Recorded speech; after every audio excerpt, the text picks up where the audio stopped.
డిజ్నీలాండ్ వెళ్ళి character dining చేయకుండా ఉంటామా? ఎస్, మా చిన్నబ్బాయి ఆరి 3 year-old బర్త్డే ప్రెజెంట్గా ఫ్యామిలీ అంతా డిజ్నీలాండ్ ట్రిప్ ప్లాన్ చేశాం. ఎందుకంటే వాడికి మిక్కీ మౌస్ అంటే పిచ్చి. టీవీలో మిక్కీ మౌస్ ప్లే చేస్తేనే వాడు చాలా హ్యాపీగా ఫీల్ అవుతాడు. అలాంటిది మిక్కీ మౌస్ ని డైరెక్ట్ గా కలవడమే కాకుండా మిక్కీ మౌస్ తో కలిసి బ్రేక్ఫాస్ట్ చేస్తే పిల్లలైతే చాలా ఎక్సైటెడ్ గా ఉన్నారు. వాళ్ళు ఏదైనా కావాలనుకుంటే ఎంత పేషెంట్ గా అయినా వెయిట్ చేస్తారు.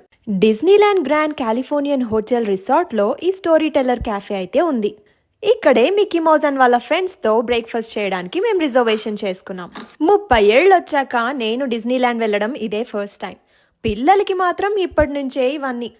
పిల్లల్ని సంతోషంగా చూడ్డానికి పేరెంట్స్గా ఏమేం చేయాల్సి వస్తుందో. అలా Mickey Mouse, Minnie Mouse, Chip and Dale, Goofy, Pluto, Daisy అన్ని క్యారెక్టర్స్ ఉన్నాయి అక్కడ. అండ్ ర్యాండమ్ టేబుల్స్ దగ్గరికి వెళ్ళి అక్కడ పిల్లలతో టైం స్పెండ్ చేస్తాయి. మిక్కీతో బ్రేక్ఫాస్ట్ అనేది ఆ డేకి అదే స్పెషల్ మూమెంట్. స్టార్టింగ్ లో క్యారెక్టర్స్ ని చూసి ఆశన కొంచెం భయపడినా కూడా తర్వాత బానే ఎంజాయ్ చేసింది.